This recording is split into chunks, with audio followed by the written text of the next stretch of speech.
Yes, today we will discuss about the perfectly black body and black body radiations.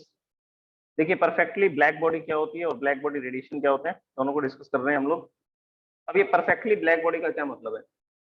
Perfectly black body का मतलब है कि it will absorb all kind of radiations, all wavelength of incident radiation. तो सबसे पहले इसकी definition लिखते हैं। ए परफेक्टली ब्लैक बॉडी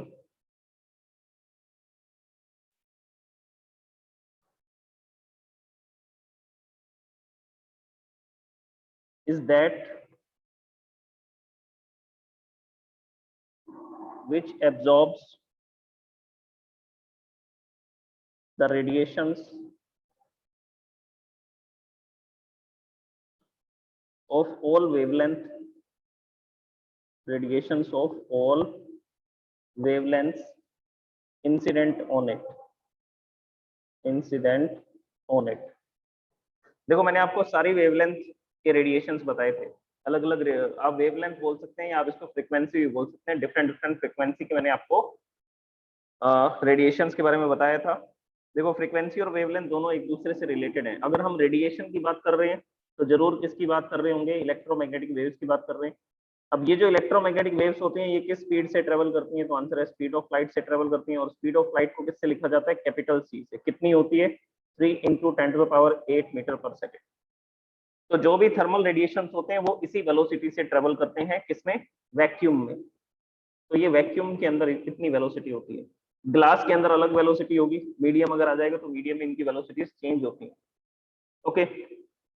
और फ्रीक्वेंसी और वेवलेंथ में क्या रिलेशन होता है? Speed of light is equal to frequency into wavelength. Frequency को न्यू से लिखते हैं और वेवलेंथ को लैम्डा से लिखते हैं। तो ये है फ्रीक्वेंसी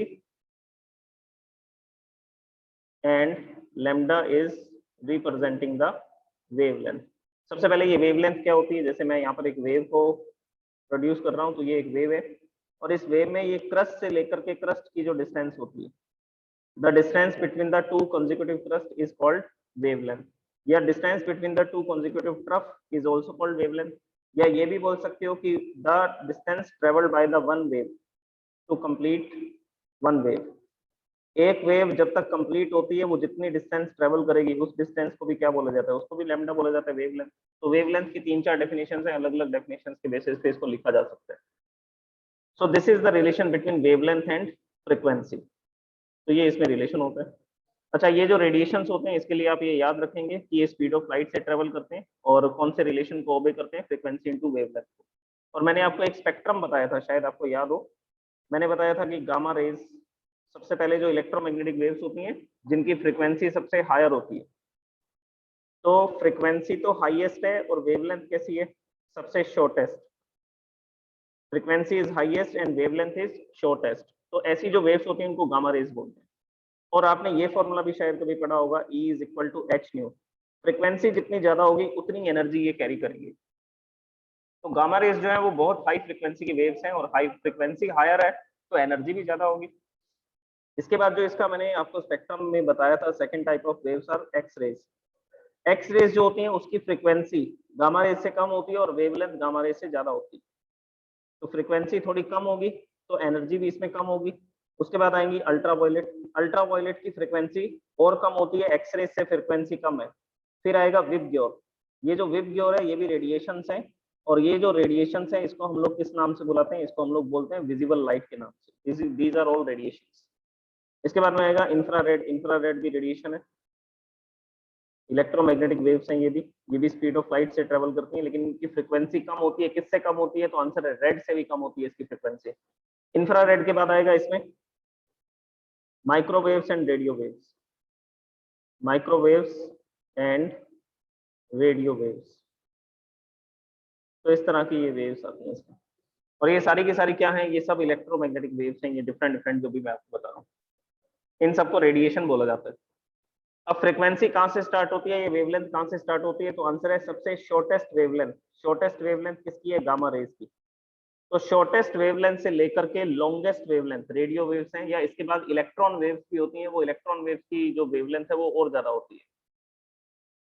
तो गामा रेज की वेवलेंथ शॉर्टेस्ट है और अभी जो मैंने ये स्पेक्ट्रम लिखा है इस स्पेक्ट्रम में सबसे शॉर्टेस्ट सबसे लॉन्गेस्ट वेवलेंथ किसकी है? रेडियो वेव्स की है। तो सारी रेंज की वेवलेंथ आ रही है इसमें स्पेक्ट्रम के अंदर। तो ब्लैक बॉडी वो होगी जो किसी भी तरह का रेडिएशन आए उसको एब्जॉर्ब कर लेगी। यही तो लिखा हमने डेफिनेशन में, देखिए, a perfectly black body is that which absorbs the radiation of all wavelength incident only. तो किसी भी वेवलेंथ का या किसी भी फ्रीक्वेंसी की जो रेडिएशन आएगा वो ब्लैक बॉडी पे जैसे ही पड़ेगा वो ब्लैक बॉडी उसको क्या कर लेगी, एब्जॉर्ब कर लेगी, उसको रिफ्लेक्ट नहीं करेगी, ना उसको ट्रांसमिट करेगी, ट्रांसमिशन भी नहीं करेगी, एक मीडियम से दूसरे मीडियम में भी नहीं भेजेगी उस एनर्जी को। तो ट्रांसमिशन भी नहीं करेगी और रिफ्लेक्ट भी नहीं करेगी, सिर्फ क्या करेगी, सिर्फ एब्जॉर्ब करेगी। तो ऐसी बॉडी को ब्लैक बॉडी बोला जाता है, परफेक्टली ब्लैक बॉडी बोला जाता है। और मैंने आपको लास्ट लेक्चर में ये समझाया था कि किसी भी सरफेस पर, जैसे मैंने ये सरफेस लिया, मेटल सरफेस है, तो ये ज्यादातर क्या करेगा, ये ज्यादातर रिफ्लेक्शन करेगा। तो ये मेटेलिक सरफेस है, इस मेटेलिक सरफेस के ऊपर रेडिएशन आ रही है, ये इस पर इलेक्ट्रोमैग्नेटिक वेव्स आ रही हैं, और इलेक्ट्रोमैग्नेटिक वेव जैसी आती हैं ये इन इलेक्ट्रोमैग्नेटिक वेव्स को क्या कर देते हैं, रिफ्लेक्ट कर देते हैं। तो थोड़ा बहुत तो यहाँ पर रिफ्लेक्शन हो रहा है। दूसरा क्या होगा, जहां पर ये वेव्स आकर के टकराएंगी, स्ट्राइक करेंगी, वहां पर एब्जॉर्प्शन होगा। एब्जॉर्प्शन के बाद में ये वेव इसमें ट्रेवल भी कर सकती है, ट्रांसमिट भी हो सकती है। तो यहाँ पर क्या होगा, इसमें ट्रांसमिशन भी होगा। क्या होगा, इसमें ट्रांसमिशन भी होगा। और हो सकता है ये एनर्जी इस मीडियम से आसपास की एयर में भी जानी शुरू हो जाए। ऐसा होगा ना, ये बॉडी जब गर्म हो जाएगी तो रेडिएशन करेगी और वो एनर्जी कहाँ जानी शुरू हो जाएगी, आसपास की एनवायरमेंट में जानी शुरू हो जाएगी। तो ये इस तरह का ट्रांसमिशन नहीं, ये इस तरह का ट्रांसमिशन भी करेगा। तो मैंने ये बताया था कि रिफ्लेक्शन भी होगा, एब्जॉर्प्शन भी होगा और ट्रांसमिशन भी होगा, और इन तीनों का टोटल कितना आता है, इन तीनों का टोटल 1 आएगा। इसको बोलते हैं रिफ्लेक्टेंस, इसको बोलते हैं एब्जॉर्प्टेंस, इसको बोलते हैं ट्रांसमिटेंस। ये 3 चीजें हमने स्टडी की थी। रिफ्लेक्टेंस क्या होता है, रिफ्लेक्टेंस की क्या डेफिनेशन बताई थी, रिफ्लेक्टेड रेडिएशन, कितना रेडिएशन को इसने रिफ्लेक्ट किया, divide by incident radiation, divide by incident radiation. तो जैसे 100 एनर्जी आ रही थी और रिफ्लेक्ट होकर के 90 एनर्जी गई, 10% एनर्जी यहाँ एब्जॉर्ब हो गई और ट्रांसमिट हो गई। तो 100 में से 90 एनर्जी रिफ्लेक्ट हो रही है। तो रिफ्लेक्टेंस कैसे कैलकुलेट करेंगे, तो आंसर है 90 एनर्जी रिफ्लेक्ट हुई, आई कितनी थी, इंसिडेंट कितनी हुई थी, 100। तो 100 यहाँ पे हम लिखेंगे और ये कितना आ जाएगा रिफ्लेक्टेंस, 0.9। तो ये 0.9 आ रहा है, ये आ रहा है 0.07, ये आ रहा है 0.03, और टोटल कितना आ जाएगा इसका, इसका टोटल आ जाएगा 1। तो कोई भी बॉडी क्या करती है, रिफ्लेक्शन भी करती है, एब्जॉर्प्शन भी करती है, ट्रांसमिशन भी करती है, तीनों काम एक साथ करती है। लेकिन हम बात कर रहे हैं परफेक्टली ब्लैक बॉडी की। तो जो परफेक्टली ब्लैक बॉडी होती है वो क्या करेगी, जो परफेक्टली ब्लैक बॉडी होगी वो ना तो रिफ्लेक्शन करेगी और ना ही ट्रांसमिशन करेगी, सिर्फ क्या करेगी परफेक्टली ब्लैक बॉडी, सिर्फ एब्जॉर्प्शन करेगी। अगर सिर्फ एब्जॉर्प्शन करेगी तो परफेक्टली ब्लैक बॉडी के लिए क्या लिखा जाएगा, A इज इक्वल टू 1। इसका जो एब्जॉर्प्टेंस होगा, एब्जॉर्बिंग पावर जो होगी वो होगी 100%। इसके लिए बात कर रहे हैं हम। तो आंसर है परफेक्टली ब्लैक बॉडी के लिए। तो इस परफेक्टली ब्लैक बॉडी पर आप इनमें से कोई भी रेडिएशन डालिए, gamma rays, X rays, ultraviolet, visible light, infrared, microwave, radio wave, ये जो सारे रेडिएशन जब उस पर इंसिडेंट होंगे तो ये उन रेडिएशंस को क्या करेगा, एब्जॉर्ब कर लेगा, रिफ्लेक्ट नहीं करेगा और ना ही ट्रांसमिट करेगा। तो परफेक्टली ब्लैक बॉडी 100% एब्जॉर्प्शन करेगी, तो उसके लिए हम उसका एब्जॉर्प्टेंस क्या लिखेंगे, 1। अदरवाइज बाकी सब बॉडीज के लिए क्या रिलेशन लिखा जाता है, R plus A plus T, reflectance plus absorptance plus transmittance, तीनों काम एक साथ होंगे, रिफ्लेक्शन भी होगा, एब्जॉर्प्शन भी होगा, ट्रांसमिशन भी होगा और टोटल एनर्जी 100% रहेगी। जैसा कि इस एग्जांपल में मैंने आपको बताया, 100 एनर्जी इंसिडेंट हो रही है, 90 एनर्जी रिफ्लेक्ट हो रही है, कुछ 7 एनर्जी एब्जॉर्ब हो रही है और 3% एनर्जी ट्रांसमिट हो रही है। तो टोटल कितना हो गया, 100 आई थी, 90 रिफ्लेक्ट हुई, 7 एब्जॉर्ब हुई, 3 ट्रांसमिट हुई और टोटल अभी भी कितना है, 100 है। So this is based on the law of conservation of energy. ये जो स्टेटमेंट आपको दिख रही है R plus A plus T, ये किसके बेस पे लिखा गया है, तो आंसर है एनर्जी कंजर्वेशन के बेस पर लिखा गया है। जितनी एनर्जी आएगी उसमें से कुछ परसेंट रिफ्लेक्ट होगी, कुछ एब्जॉर्ब होगी, कुछ ट्रांसमिट होगी, लेकिन टोटल एनर्जी उतनी ही रहेगी, टोटल नहीं बदलेगा। अच्छा, ये परफेक्टली ब्लैक बॉडी जो है, क्या ये एग्जिस्ट करती है नेचर में, तो आंसर है कि ये जो परफेक्टली ब्लैक बॉडी है हम इसको क्या कर सकते हैं, ये सिर्फ एक आइडियलाइज्ड फॉर्म है। मतलब कि आइडियल कंडीशन में हम ऐसा मान सकते हैं। So perfectly black body can not be realised in practice. देखो कोई भी बॉडी ऐसी नहीं है जो 100% रिफ्लेक्शन करे या 100% एब्जॉर्प्शन करे या 100% ट्रांसमिटेंस करे। तीनों चीजें होती हैं, पार्शली होती हैं। तो ये प्रैक्टिस में रियलाइज नहीं की जा सकती ऐसी बॉडी, परफेक्टली ब्लैक बॉडी नहीं होती। हाँ, मैंने आपको एक एग्जांपल बताया था किसका, वेंटा ब्लैक का एक सब्सटेंस बनाया गया है। ये जो वेंटा ब्लैक है ये 99.9% लाइट को एब्जॉर्ब कर लेता है, 0.1% ये क्या करता है, रिफ्लेक्ट करता है, थोड़ा बहुत ट्रांसमिट भी करता है। तो वेंटा ब्लैक वो सब्सटेंस है जो 99% अप्रोक्सीमेटली 99% याद रखिए, 99% लाइट को एब्जॉर्ब कर सकता है वेंटा ब्लैक। अच्छा, इसके और एग्जांपल सुनो, और कौन कौन से सब्सटेंस है जिसको हम लोग परफेक्टली ब्लैक बॉडी बोल सकते हैं। परफेक्टली ब्लैक बॉडी के एग्जांपल्स आएंगे, एक तो वेंटा ब्लैक लिखा हमने, और सब्सटेंस सुनो, और इसमें सब्सटेंस आएगा सन, ऑब्जेक्ट आएगा सन, स्टार्स। बेसिकली स्टार्स भी क्या होते हैं, सन ही होते हैं। जो स्टार्स होते हैं जो बहुत दूर हैं, जो ट्विंकल करते हैं, वो बेसिकली वो भी क्या है, वो भी सन ही है, जिन पर हाइड्रोजन हाइड्रोजन कंबाइन होकर के हीलियम में कन्वर्ट हो रहे हैं। मतलब कि कौन सी रिएक्शन चल रही है, न्यूक्लियर फ्यूजन रिएक्शन चल रही है, और इस रिएक्शन में जो एनर्जी प्रोड्यूस हो रही है वो इलेक्ट्रोमैग्नेटिक वेव्स की फॉर्म में अर्थ तक आ रही है। तो बेसिकली स्टार्स और सन दोनों एक ही बात है। नेक्स्ट, हमारे जो सबसे पास का स्टार है उसको हम लोग सन बोल देते हैं। नेक्स्ट आएगा लैंप ब्लैक। लैंप ब्लैक क्या होता है, इसको कालिख बोला जाता है। ये लैंप ब्लैक बेसिकली कैसे बना सकते हैं, तो आंसर है कि हम लोग घर में दीपक जलाते हैं, कॉटन का एक कॉटन को यूज करके उसको ऑयल में डिप करके हम लोग क्या करते हैं, दीपक बनाते हैं। तो वो जो होता है उससे जो ब्लैक सब्सटेंस प्रोड्यूस होता है उसको क्या बोलते हैं, उसको लैंप ब्लैक बोलते हैं। तो लैंप ब्लैक इससे बनाया जा सकता है, जिसको हम लोग क्या बोलते हैं, जिसको हम लोग काजल बोलते हैं, इसको इंग्लिश में लैंप ब्लैक बोला जाता है। ओके, नेक्स्ट आएगा प्लेटिनम ब्लैक। तो प्लेटिनम ब्लैक भी एक सब्सटेंस है जो परफेक्टली ब्लैक बॉडी में काउंट किया जाता है। तो हम इसको ये बोल सकते हैं, nearly black bodies are near perfect black bodies. तो इनको हम लोग लगभग ब्लैक, परफेक्टली ब्लैक बॉडी बोल सकते हैं। ओके, अब इसमें सबसे पहली बात, अगर ये इसकी एब्जॉर्प्शन पावर अच्छी है तो जरूर इसकी एमिशन पावर भी बहुत अच्छी होगी। तो बेसिकली ये सब तरह के रेडिएशंस को एब्जॉर्ब कर सकता है, तो ये सब तरह के रेडिएशंस को क्या कर सकता है, एमिट भी कर सकता है। ये मैंने आपको लास्ट लेक्चर में एक्सप्लेन भी किया था कि जिसकी एब्जॉर्प्शन पावर अच्छी होती है उसकी एमिशन पावर भी बहुत अच्छी होती है। So the substance whose absorbing power is very high, then its emission power will also be large. अगर इसकी एब्जॉर्बिंग पावर लार्ज है तो एमिशन पावर भी लार्ज होगी। तो ये सब तरह के रेडिएशंस को क्या करेगा, रेडिएट करेगा। तो अब इसके बारे में भी सुनिए, इसको भी परफेक्टली ब्लैक बॉडी की डेफिनेशन में लिखा जा सकता है।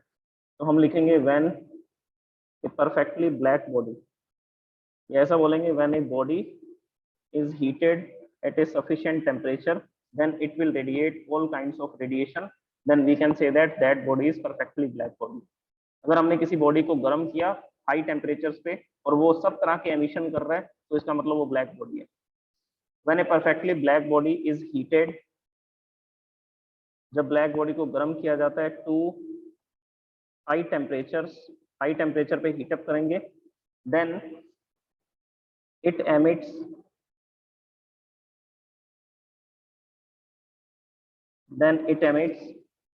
the radiations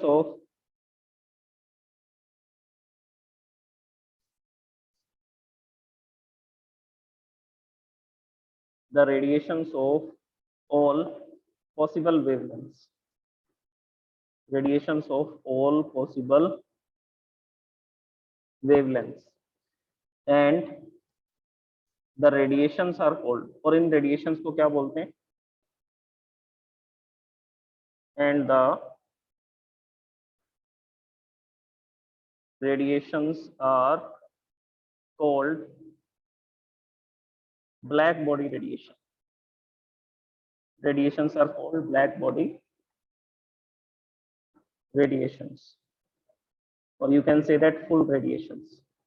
इसको ब्लैक बॉडी रेडिएशन भी बोल सकते हैं, या क्या बोल सकते हैं, इसको फुल रेडिएशंस भी बोला जा सकता है, या इसको एक नाम से और भी बोलते हैं टोटल रेडिएशंस।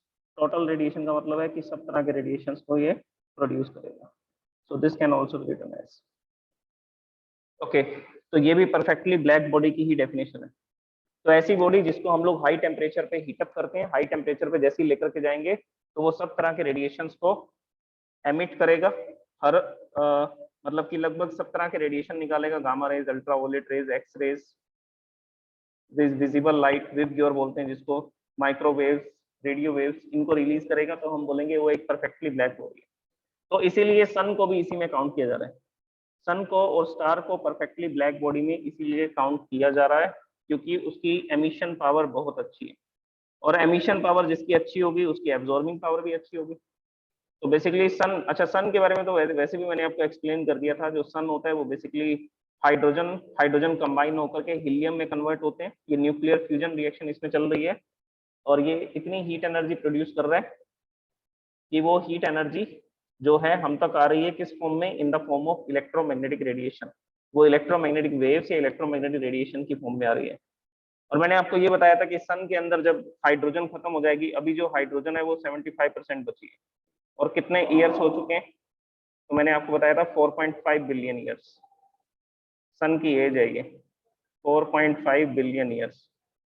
4.5 बिलियन का मतलब है 4.5 into 10 to the power 9 years. This is the year of this is the age of the sun. अभी सन की एज इतनी और है, मतलब कि उसकी हाफ लाइफ पूरी हो चुकी है, सन की हाफ लाइफ कंप्लीट हो चुकी है। और जैसे इसकी अंदर सारा हाइड्रोजन जो है वो किस में कन्वर्ट हो जाएगा, हीलियम में कन्वर्ट हो जाएगा, न्यूक्लियर रिएक्शन रुक जाएगी, हीट का प्रोडक्शन बंद हो जाएगा। हीट का प्रोडक्शन बंद हो जाएगा तो धीरे धीरे सन ठंडा होना शुरू होगा, और ठंडा होते होते इतना ठंडा हो जाएगा कि अपनी सारी एनर्जी स्पेस में रेडिएट कर चुका होगा। और सारी एनर्जी अगर स्पेस में रेडिएट कर चुका होगा तो वो एकदम ब्लैक कलर का दिखना शुरू हो जाएगा, एक डार्क स्टार बन जाएगा। और डार्क स्टार बन जाएगा तभी तो हम इसको क्या बोल रहे हैं, ब्लैक बॉडी बोल रहे हैं, क्योंकि उस समय ये सब तरह के रेडिएशंस को एब्जॉर्ब कर सकते हैं। उस समय ये सब तरह के रेडिएशंस को क्या करेगा, एब्जॉर्ब कर सकेगा। तो अभी इसकी एमिशन पावर बहुत अच्छी है, ये बहुत लार्ज अमाउंट ऑफ एनर्जी को पर सेकंड में रेडिएट कर देता है। तो अभी इसकी एमिशन पावर अच्छी है, तो एमिशन पावर अच्छी है तो जरूर इसकी एब्जॉर्बिंग पावर भी अच्छी होगी, हायर होगी। Okay, so this is the total radiation, full radiation और ब्लैक बॉडी रेडिएशन। तो ब्लैक बॉडी को गर्म करने पर वो सब तरह के रेडिएशन भी कर सकती है, ये भी याद रखना है। वो सारे रेडिएशंस को एब्जॉर्ब भी कर सकती है और सब तरह के रेडिएशंस का एमिशन भी कर सकती है। दोनों ही केसेस में उसको ब्लैक बॉडी बोला जाता है। अच्छा, इसकी एग्जांपल हो गई, और ये भी बता दिया मैंने कि इसको प्रैक्टिस में रियलाइज नहीं कर सकते हैं, 100% परफेक्टली ब्लैक बॉडी आपको नहीं मिलेगी। Okay, now we will discuss about the black body which is made by the Ferry. Ferry ने एक अरेंजमेंट बनाया था, उन्होंने ये बताया कि एक ब्लैक बॉडी रेडिएटर को कैसे बनाया जा सकता है। तो हम लोग फेरी के डिजाइन के बारे में बात करेंगे। Fery's design of black body radiator. जो ब्लैक बॉडी है और ये क्या करेगा, रेडिएशन करेगा सारी वेवलेंथ पे। तो पहले इसको डिजाइन करते हैं।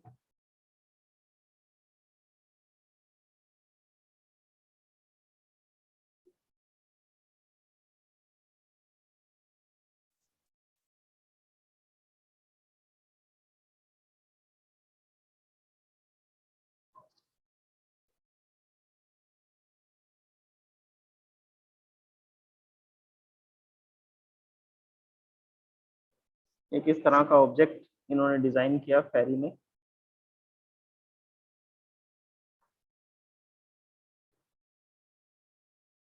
जिसको ब्लैक बॉडी रेडिएटर बोला जाता है। यहाँ पे एक नैरो ओपनिंग होती है जिसके थ्रू हम लाइट को क्या करेंगे, इंसिडेंट करेंगे, या लाइट यहाँ से बाहर आएगी। दोनों ही केस पॉसिबल है। तो ये एक इस तरह की ब्लैक बॉडी जिसपे लैंप ब्लैक कलर से क्या की हुई है, कोटिंग की हुई है।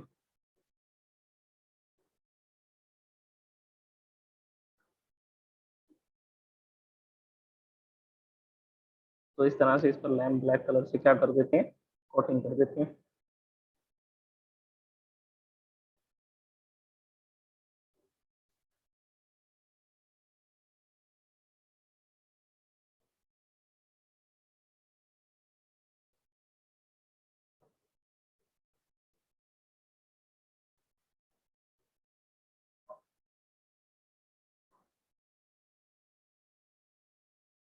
और इसमें यहाँ पर एक पॉइंटेड एंड होता है जिसको प्रोजेक्शन बोला जाता है, जो बिल्कुल इस ओपनिंग के सामने होता है। तो इस ओपनिंग के सामने बनाने का रीजन क्या है, उस रीजन को भी हम लोग डिस्कस करेंगे। तो इस तरह से एक इसमें प्रोजेक्शन बना होता है जिसके ऊपर भी लैंप ब्लैक कलर किया होता है। So here we are making the body perfectly black by coating with the lamp black. Lamp black से इसको करेंगे और इसको क्या बोलते हैं, इसको बोलते हैं प्रोजेक्शन। ये प्रोजेक्शन है जिसको कैपिटल पी से लिखा जा रहा है। और इसके सामने जो ये आपको दिख रही है, this is called narrow opening. ये नैरो ओपनिंग है। और नैरो ओपनिंग जो होती है उसको आप ओ से लिख सकते हैं, ओपनिंग। अब देखिए ये वर्क कैसे करेगा, परफेक्टली ब्लैक बॉडी कैसे वर्क करेगी। इसके अंदर ये रेडिएशन हो रहा है, this is the radiation which is coming through this narrow opening. इस ओपनिंग के थ्रू ये इंसिडेंस रेडिएशन आ रहा है। अब ये रेडिएशन देखो सामने जाकर के प्रोजेक्शन पर पड़ता है। प्रोजेक्शन क्या करेगा, प्रोजेक्शन इसको रिफ्लेक्ट कर देगा किस डायरेक्शन में, किसी दूसरी डायरेक्शन में। अगर ये प्रोजेक्शन नहीं होता तो ये लाइट टकरा करके बाहर आ जाती। तो हमें इस लाइट को बाहर नहीं आने देना है। कितने परसेंट एब्जॉर्प्शन करना है, 100% एब्जॉर्प्शन करना है।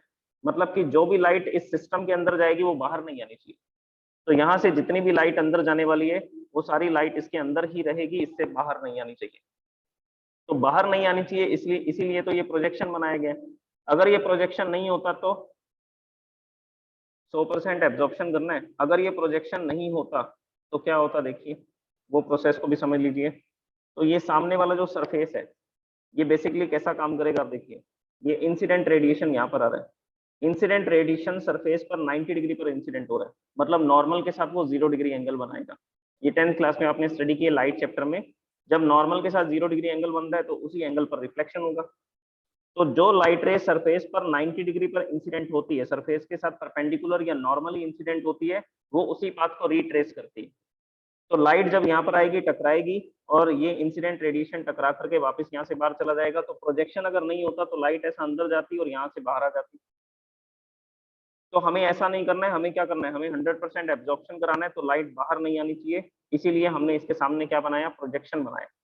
तो प्रोजेक्शन ये प्रिवेंट करेगा कि लाइट इससे टकरा करके किसी दूसरी डायरेक्शन में मुड़ जाए। तो यहाँ पर ये प्रोजेक्शन इस तरह से बना रखा है, ये टकराई लाइट और इस डायरेक्शन में ये इसका रिफ्लेक्शन। रिफ्लेक्शन होने के बाद में यहाँ से रिफ्लेक्ट होकर के हो सकता है ये इस तरफ चली जाए, तो इस तरफ जाएगी तो यहाँ पर पहुंचेगी। फिर नेक्स्ट यहाँ से टकरा करके इधर आएगी तो ये रिफ्लेक्शन होगा, यहाँ से टकरा करके किसी दूसरी डायरेक्शन में जाएगी। तो ये अलग अलग तरह के क्या करेगा, ये क्या हो रहा है, यहाँ पर रिफ्लेक्शन होता रहेगा।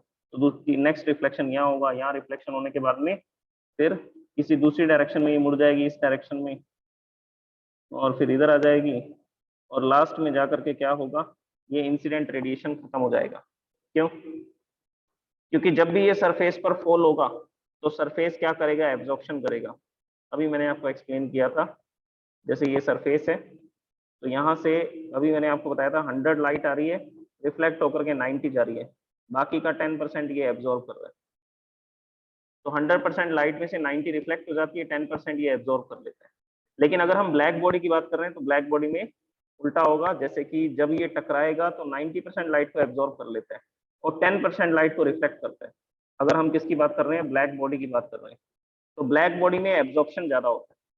तो 100% लाइट में से 90% एब्जॉर्ब हो जाएगी और बाकी का 10% रिफ्लेक्ट होगा। अब बाकी का 10% जो रिफ्लेक्ट हो रहा है उसको भी एब्जॉर्ब करवाना है, उसको भी एब्जॉर्ब करवाना है। तो हमने यहाँ पर भी इसका क्या करवा दिया, रिफ्लेक्शन करवा दिया। और अगर ये यहाँ पर भी रिफ्लेक्शन करेगा, अगर ये इस जगह पर हमने यहाँ पर भी एक सरफेस लगा दिया, ये सरफेस लगा दिया, यहाँ पर रिफ्लेक्शन करेगा, रिफ्लेक्शन करके वापस मुड़ेगा, तो यहाँ पर एब्जॉर्प्शन हो जाएगा, यहाँ पर एब्जॉर्प्शन हो जाएगा। तो जितनी बार ये सरफेस पर फॉल होगा उतनी बार क्या होता जाएगा, एब्जॉर्प्शन होता जाएगा, और अल्टीमेटली सारी की सारी लाइट एब्जॉर्ब हो जाएगी कुछ रिफ्लेक्शंस के बाद में। थोड़े बहुत रिफ्लेक्शन करेगा, रिफ्लेक्शन करने के बाद में ये लाइट एब्जॉर्ब हो जाएगी। अब देखिए यहाँ से मैं आपको फिर से दिखाता हूँ इसकी मूवमेंट। ये लाइट इधर आई, इधर से इधर बैंड हुई, फिर यहाँ से पहले इस जगह पर, फिर इस जगह पर रिफ्लेक्ट हुई, फिर यहाँ रिफ्लेक्ट हुई, फिर यहाँ रिफ्लेक्ट हुई, फिर इस जगह, फिर यहाँ रिफ्लेक्ट, फिर यहाँ रिफ्लेक्ट, और लास्ट में यहाँ पर रिफ्लेक्ट। उसके बाद मैंने कोई लाइट रे नहीं बनाई है। इसका मतलब अब सारी जो इंसिडेंट लाइट थी वो एब्जॉर्ब हो चुकी है, तो ये कुछ रिफ्लेक्शन के बाद में एब्जॉर्ब हो जाएगी। अब एब्जॉर्प्शन के बाद में देखो क्या होगा, जस्ट वेट। तो ये जो लाइट है ये 100% एब्जॉर्ब हो चुकी है और इससे कोई भी रेडिएशन बाहर नहीं आ रहा है। So this is called perfectly black body. अभी हम इसको क्या बोलेंगे, अभी हम इसको बोलेंगे परफेक्टली ब्लैक बॉडी। इसको ब्लैक बॉडी रेडिएटर भी बोल सकते हैं, ये रेडिएशन भी कर सकता है। अगर ये एब्जॉर्प्शन कर रहा है तो जरूर इसके अंदर एमिशन पावर भी होगी, तो ये क्या करेगा, ये एमिशन भी कर सकता है। लेकिन उसके लिए आपको हाई टेम्परेचर पे इसको गर्म क्या करना पड़ेगा, हीटअप करना पड़ेगा। तो अभी तो ये परफेक्टली ब्लैक बॉडी है because it is absorbing 100% incident radiation, ये 100% रेडिएशन को एब्जॉर्ब कर रहा है। इसके बाद में अगर मैं इसको हाई टेम्परेचर पे, when we heat up this body at higher temperature, जब हम इसको हायर टेम्परेचर पे ले जाएंगे then it will emit all kind of radiation।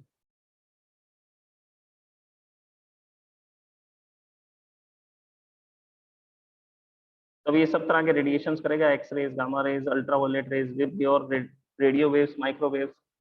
तो जब ये सब तरह के रेडिएशन को एमिट करेगा उस समय पर हम इसको क्या बोलेंगे, ब्लैक बॉडी रेडिएटर। तब हम इसका नाम क्या रख देंगे, तब हम इसका नाम रख देंगे ब्लैक बॉडी रेडिएटर, क्योंकि रेडिएशन करेगा। अभी तो हम क्या कर रहे हैं, अभी तो लाइट इंसिडेंट कर रहे हैं इस डायग्राम में, लेकिन ऐसा भी पॉसिबल है कि हम इस बॉडी को हायर टेम्परेचर पे ले जाएं तो यहाँ से जो भी लाइट रेज आएंगी बाहर आएंगी, उनमें सब तरह के रेडिएशन होंगे।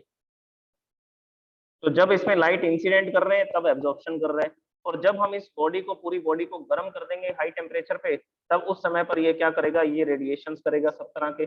और अगर ये सब तरह के रेडिएशन करेगा तब हम इसको ब्लैक बॉडी रेडिएटर बोलेंगे। तो आप इसको परफेक्टली ब्लैक बॉडी भी बोल सकते हो और क्या बोल सकते हो, ब्लैक बॉडी रेडिएटर भी बोल सकते हो, क्योंकि ये सब तरह के एब्जॉर्प्शन, क्योंकि ये सब तरह की इंसिडेंट वेव को एब्जॉर्ब भी करेगा और ये सब तरह के रेडिएशंस को एमिट भी करेगा जब आप इसको गर्म करेंगे। ओके, तब ये ओपनिंग किसका काम करेगी, तब ये जो ओपनिंग है ये काम करेगी ब्लैक बॉडी रेडिएटर का। ये ओपनिंग काम करेगी किसका, ब्लैक बॉडी रेडिएटर का। So this is the black body, perfectly black body।